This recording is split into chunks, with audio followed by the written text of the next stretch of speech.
Welcome back to Home Track Heroes here on CW11 as we get set for another first of this year, the Dwarf Cars. And I am excited for these classes. I've seen them race on dirt, I've seen them race on asphalt, and they are a cool looking car. And they're basically, I like to think of them as an outlaw legend. That's a good way to put it. They're a very similar body style. They're a very similar configuration. Big differences in tires. Big differences in engines, 1,000cc or greater in some instances here in the Dwarf Cars. AMCA Dwarfs is the ones we have, and these guys are really the ones that are going cross series, dirt, pavement, Washington, Oregon, Canada, if we could get up and across the border. It's a great series. One of the guys who's putting it together, Troy Kunis, you'll see him at the back in this race as well multiple times. So great to have them here at Evergreen Speedway this weekend, and this is going to be a fun main event. Exactly. Let's get to know your lineup. On the front row, we got the 00X of Doug Pirtle, and is outside the 22W of Chuck O'Connor. Row number 2, Crystal Flath, that's the 17X, and the aforementioned Troy Kunis, the 37W. Next row, we got the 4W of Brian Taylor, and his outside the 8W of Dale Knutson. Fourth row, the 10O, Philip Rowland, and the 5W of Austin Buxton. And rounding out the field, we got the 10W of Lauren Payne, and to her outside, the 23 of Tyler Howard. You might be asking yourself, there's a lot of letters going in and through there, and there's actually a rhyme and reason to that, because if you've got multiple numbers coming in, kind of got to have a letter behind them. The W's, Washington-based cars. The O's, Oregon-based cars. The X, we don't know. But O and W, that at least makes sense. I don't think they want us to know where they're from. Let's go with that. Green flag is out in the air, and we're going to go 3 wide in the first corner. Why not? Well, put them on the 3/8 and give them some room to spread out. They've got the power to run this, as you're going to see them ripping off some serious lap times. And again, bigger motors than the Legends, but they are still, again, a very short, twitchy wheelbases. These are tough, tough cars to drive, and you should be seeing a lot of driver input to these cars as you're watching them haul the mail down into corner number 1. Yeah, and it's really fun watching these guys, because what I've noticed right away is that they can run the outside groove without an issue. It's almost like it's the more preferred line as we see them slide on in there. They got heavy left front brakes in these cars as they can run dirt, and so that's what you use is a lot of left front brake, and you'll see them whip the rear end around, get back on the throttle, and they're saving no tires. Yeah, they've got a more aggressive compound on the tire, if I remember talking to Troy right the last time that we were on there, and that allows them to have some more grip, really post up on that right front, getting in the corner and get weight transfer back to the rears. You can see they're absolutely ripping lap times around here, and multiple grooves of racing as well. Exactly, and up front, it's all the 22W of Chuck O'Connor. He's been able to secure the lead, and set right there in second place is the 17X of Crystal Flath. She's got heavy pressure there outside, but she's making that low line work better than anyone else I've seen so far. Well, you can see again the speed that they were carrying, but the fact that that car was coming around the corner and smoking the tires, and yet still moving forward at extreme speed. The Dwarves are fun. Now they're 2 wide for second, third, and fourth at this point. Yeah, you see the 37W of that's Troy Kunis on the inside. I was talking to him before the race, and he said he's run down in Arizona. He's run all over the place with his car, and he just loves these cars. It's an awesome group of guys. He says a lot of his cars are stuck up in Canada right now, so this class could be even bigger in years to come at Evergreen Speedway. So if you like what you see with this little bit lower car count, just imagine more of them out there and more action. Yeah, start hoping for open borders sooner rather than later. Kunis is working for fourth on the bottom of the racetrack in the white 37 right now. Battle for second, though, the best one on the speedway that we're watching. Yeah, the 23 Tyler Howard, he's that all gray car. He's just trying to find a way around. He's going to go all the way to the inside, trying to make it 3 wide. Thinks better of it as they continue to battle down the back straightaway in turns number 3 and 4. And I don't know if maybe Crystal Flath used up too much tire, or car's going away from her a little bit. She's not able to hold that inside line as much as she was early on, and that's slowing up the inside a little bit. When I said they've got an aggressive compound, it's a nice sticky gummy compound, but it's also a series where they're trying not to make their drivers spend an abundance of money every time they come to the raceway. So it's going to grip well, but it's also going to last long. I don't know that as long as you're keeping the car pretty straight, that you're going to scrub off a lot of rubber in this division. Exactly, as we see them going pretty far sideways. Right there was the 23 on the inside, trying to get past Doug Pirtle and the 00X as they go down the back straightaway. The 23, Tyler Howard, he started dead last on the field. He's working his way inside top 3 already. Yeah, he's looking awfully good. Meanwhile, race for the lead is getting a little bit tighter. Chuck O'Connor about to feel a little bit of pressure down the back straightaway as his lead has dipped into just a couple of car lengths. Yeah, Dale Knutson really came out of nowhere in that eight car. It's a purple, orange, weird looking, almost like a sunset car. I don't know what you want to call it, but it is cool looking. I like it, and he's coming in a hurry. It's got that fierce looking rooftop on it that's kind of aggressive downward angle, and he's coming fast, and he's hungry, and he wants to lead right now. He's going to the inside, trying to get down the back straightaway. I could be completely wrong on this, but I think they call that a 37 coupe style body on that car. As he peeks to the inside, good battle up front. We now got another guy throwing his hat in there. Exactly, and that is the 23 Tyler Howard. Like I said, started dead last, and he got up to your lead too quickly, and it's really still a 6-car battle up there as they have yet to really check out, and they continue to battle hard. That 23, he likes that outside line. Wow, he is carrying a ton of momentum into turn number 3, kind of running downhill off the corner as we're going to get a 4th car involved in this battle up front.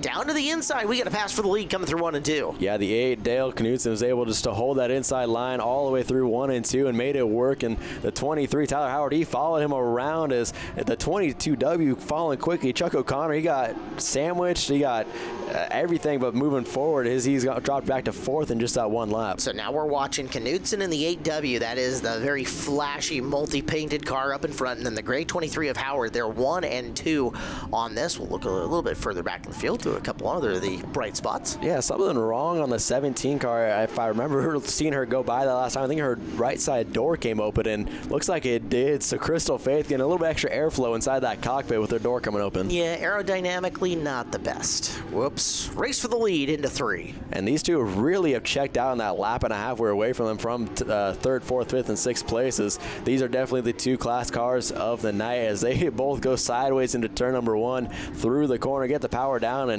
we got 10 laps to watch these two battle out. It's going to be fun. Knudsen on the inside, Howard trying the outside, in and through the turn. As it is, Knudsen holding court. Howard swings wide on the straightaway, opens his entry up, trying to cut down low on Knudsen. Getting into 1 and 2, Knudsen holds him off there.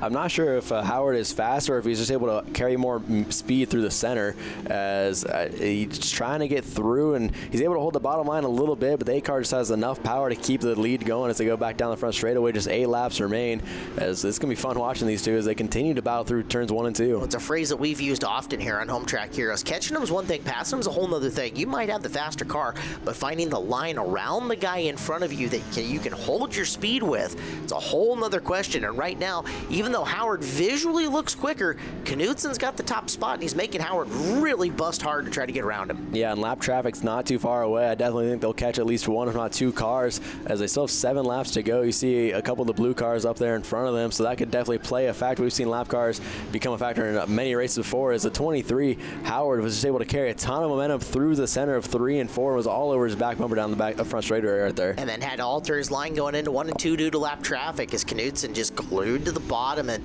that lap car moved up and kind of out of the way, so it broke well for Knudsen there. He's going to have another one to deal with as we're down to 5 to go this time by. You have the 5W Austin Buxton in front of your race leaders now, 5 laps to go, as you just see the 23 Tyler Howard. He's able to stick the inside bottom so well to the center of the corner, but he's trying to pass him on the outside because the 8 is just not getting him any room right there, so he's trying to find a way around, and I think Dale Knudsen, the 8 car, is doing a great job keeping behind him. Yeah, Knudsen is just glued to that white stripe down on the bottom of the raceway. It's called protecting your line, and he has done a magnificent job of not letting Howard even have a little bit of a breathing room to get underneath him and try to force him into a mistake.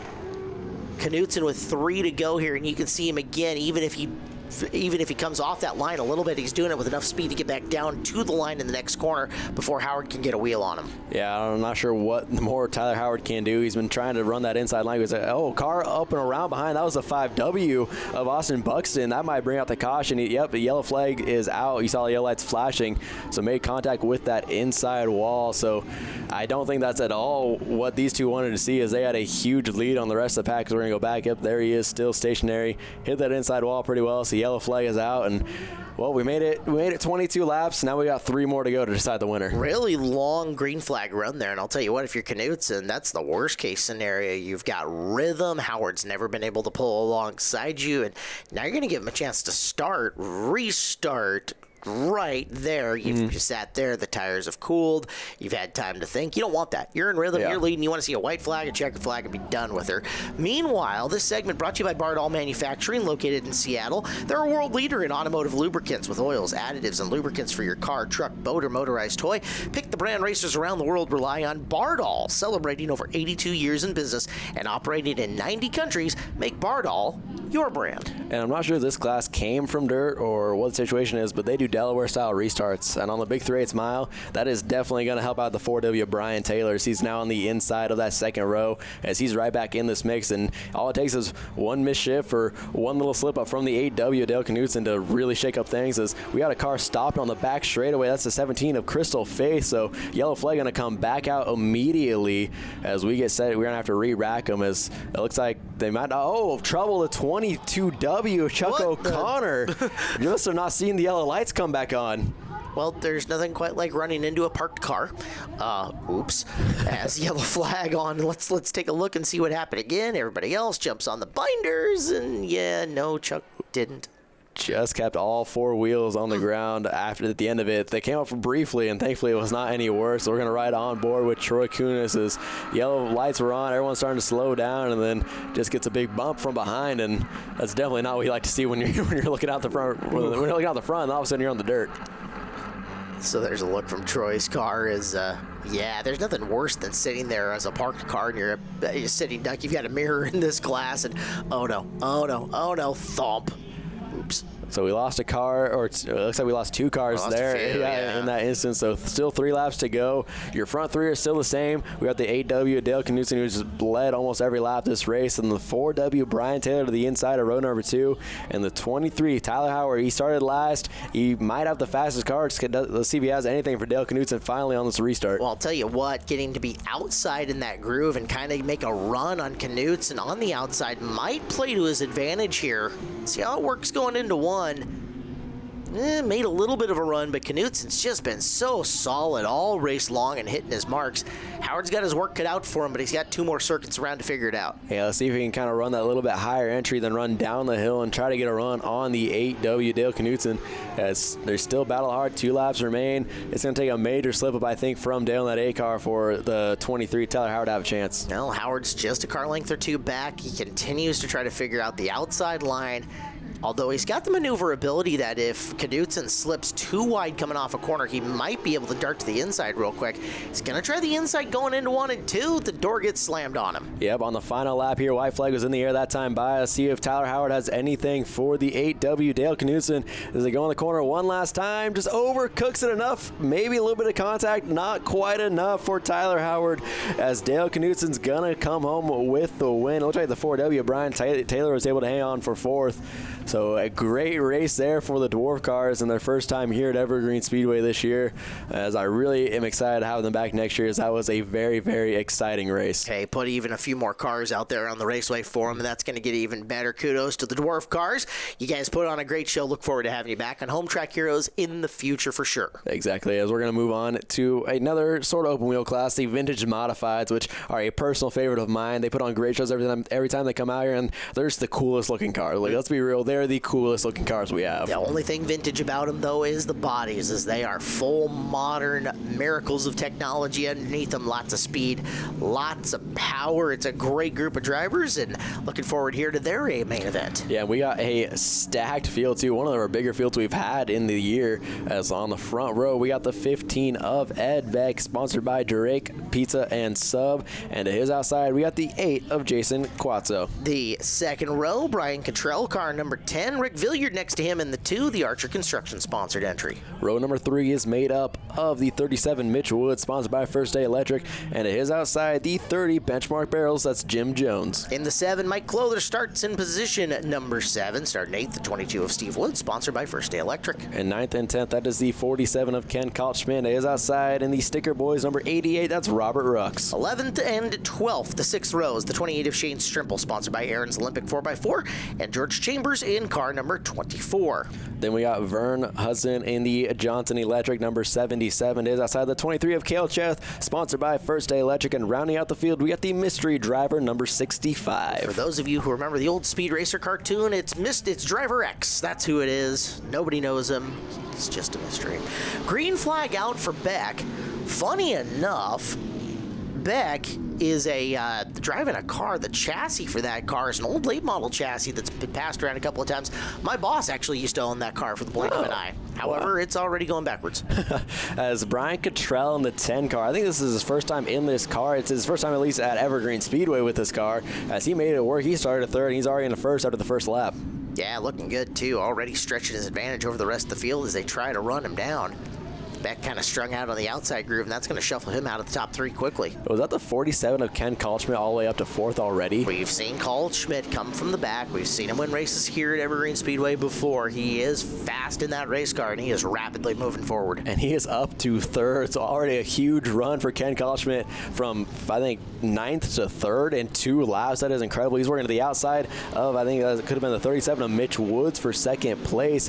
Not quite there at the line, but it looks like he might be able to clear him off the corner, as Brian Catrell is going to have a mirror full of one of the best in the series. Yeah, indeed. Kalschmidt already into 2nd. See if he gets down in turn number 3 to secure it. He will, and watch how quickly the gap is going to erase between Catrell and Kalschmidt going into quarter 1. It's already down to a car length. Exactly. And with the 37 going way wide on entry, that's Mitch Woods in the First Day Electric machine going a little bit hot on entry, so he's going to lose a little bit of touch with your top 2, but Kalschmidt already all over Brian Catrell in the 10 car, and he's going to look to the inside down the front straightaway. Yeah, Catrell made a mistake at the wrong point in time, as Kalschmidt's barely even going to have to work for it, although he drifted wide in 2 for a second. It gave Catrell a chance to come back, but not to be. There goes Kenny. Wow, that car is hooked up. You just see the straightaway speed he has from that camera, and he just goes, and huge run already. He's going to open up probably an 8 car length gap already. 6 car length gap going to the corner, as we got a little bit of a good battle shaping behind them. That looks like it's the 37 of Mitch Woods, the 30 of Jim Jones, who's Kyton Jones' dad, stepping in the driver's seat for him tonight, and then the 22 of Steve Woods also all battling right here inside the top 5. All right, Mitch on the inside in the 37. Big, easy to see numbers. Thank you so much on that particular one. Jim Jones the outside in 30. Door panel to door panel with him off of turn number 2. This is a good battle. Yeah, we've seen Kyton Jones do really well inside that 30 car all year long. His dad, Jim, hopping in the seat tonight, and he's making the outside work around Mitch Woods in the 37. Here comes Steve Woods in the 22 around the outside as well. Going to follow Jim's shoes or tire tracks right past the 37 car into 4th. Yeah, quickly 3rd, 4th, and stretching their ways away from Mitch. So Mitch going to fade back a little bit as we continue this steamrolling, storming through there, clipping these laps off awfully quickly, just like that. We're almost down to 15 laps to go, 16 this time by, and seeing some slower traffic. Yeah, exactly. Jim Jones with a mirror full of Steve Woods, and we've seen Steve Woods win so many races out here before, and I'm not sure if he's been a little bit off this season, not quite as many wins as he would want, so definitely on the big fair weekend, he's trying to get that top trophy as we see Cale Cheth go off the track. Quickly go off the track. There was a lot of speed that he was taking corner number 1 with. That's the race for 3rd you're watching.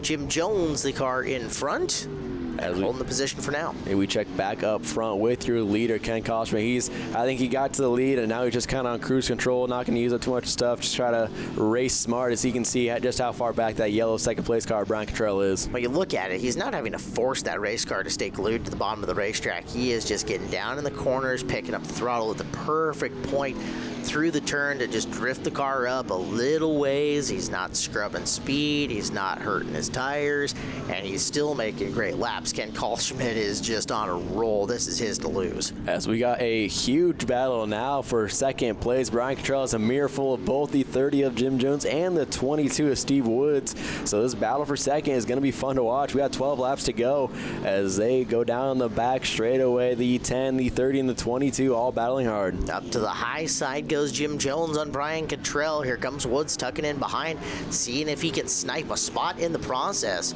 Jones up high, Woods down low. Both of them chasing Catrell with a lap car involved as well. Yeah, well, let's go 3 wide. Why not down the back straightaway? Steve Woods having to check up a lot as he had to get forced way down the back straightaway. He's going to give that spot back to Jim Jones in the 30. As I think Brian Catrell likes seeing that, but it obviously didn't slow up Jim Jones at all in that 30 car. He's got that thing hooked up. He does. He swings it to the outside once again, going in 1 and 2. Looks to make the big run down the back straightaway and manages to get back down into the lane ahead of Woods with a puff of smoke coming there through turn 3. Yeah, I'm not sure that's a little bit of tire lock up or what it was, but Steve Woods had to get hard on the binders to avoid making contact with the 30, and you can see how much it cost that 22 car. He's going to have to regroup as Jim Jones looks to try to make another run on that 10 car, Brian Catrell. Catrell doing a really good job of keeping his car glued to the bottom. He made that one mistake to let Kaltschmidt go, but since then he's been very, very solid in the second position. See if he can hold it. He opens the door a little bit going into 1, yet actually more of a case of Jones trying a very different line through 1 as opposed to Catrell opening something up. He's trying to force him into a mistake is my guess, but that mistake didn't come. Yeah, Brian Catrell still new to these cars and still trying to get used to his contact between second and third place. That's going to send Catrell around. Just missed the Uke tire and just missed Jim Jones in the 30. So thankfully that car's still in one piece. That was almost really bad as he was inches away from that inside Uke tire. Let's get another look at it as they came down the front straightaway, and Catrell with Jones trying to sneak underneath him going into the corner. Contact occurs and caution flag comes out. Yeah, and that's kind of the line that Catrell was running all race long. He was 2 or 3 car lengths off the wall, but it's where he's been running all race long, and I don't think Jim Jones in the 30 expected him to be that far down off the track. He's going to ride right on board with the 30 of Jim Jones. You can see it. There's Catrell. There's the contact from the right front into the left corner panel, left rear corner panel. And as such, has the spot? No, he got sent to the back. Yeah, so we sent the 30 and the 10 both to the back of the pack. You see him back there at the end, the yellow car and the 30 car. He's right there behind them with the white top. So a couple fast cars going to be coming from the back, but they only have 8 laps to do it. That's going to be, I think, a good gift for the 37 of Mitch Woods. I put him back up on the podium spot. Yes, it did. So Woods will be sitting in third. Woods will be sitting in second. It's an all-Woods show, second and third. Everybody's chasing Kaltschmidt, and I don't think Kaltschmidt's going to be caught. Yeah, he is hooked up in that 47 car. You just see him. He hits that same line every single time. Like you said, he can drift up a little bit off the bottom of the corner, put the hammer down, and he's opened up a 3 or 4 car length gap just in 1 lap. Fantastic run for Kenny Kaltschmidt again. He started 9th and was up into the lead just as quick as a hiccup. Already opened up 5-6 cars on the Woodses. In and behind him, second and third, also doing a nice job stretching out. Steve Woods at least building a little advantage over Mitch Woods. Mitch, he is not out of the woods yet, as Beck's kind of looming back there looking for third. Exactly, Ed Beck in that 15. I think that was also, that caution came at a very good time for him. He's able to save his car enough and try to battle to get up on that final podium spot with just 5 laps remaining, though. Ken Kaltschmidt very comfortably out front. And just put her in cruise control at this point in time. If these cars had cruise control, it's lather, rinse, repeat. Accelerate, lift, corner, do it again. As he completes the lap, down to 4 to go. He's not putting a ton of distance between him and Steve Woods, but Steve's certainly not catching him by any means. Meanwhile, back in the pack, and Jim Jones coming back forward. Yeah, Jim Jones in that 30, the white top car, trying to work his way maybe back into at least the top 5 spot. I think he'd be happy with if he was able to get around these last couple cars. As you see Catrell in the yellow car, he's also trying to move his way back forward after the incident, but I think 3 laps to go is just probably not enough for these drivers. It's a very stacked field, and back up front, Ken Kaltschmidt, he's looking strong, but Steve Woods, he might have found something because he's been able to hook that inside line in 3 and 4 a little bit better each time, and he hasn't quite let that 47 check away. I just don't think he has enough time, though. Yeah, he's got a lot of ground still to make up with 2 more times around the 3/8 here. If this was a 5 laps more, I'd say that we might have a something, but coming to the white flag right now with that kind of ground, as long as Kaltschmidt doesn't make a huge error, I think this is his. Exactly. White flag in the air from head flagger John Peterson, and that 47, Ken Kaltschmidt, he was the class of the field all race long, and he is slowing up quite a bit. Steve Woods is within breathing distance, but it's just not going to be enough. It's got to be agonizing for that 22 of Steve Woods as they come off at turn number 4 for the final time. Ken Kaltschmidt, Steve Woods, and Mitch Woods, your podium.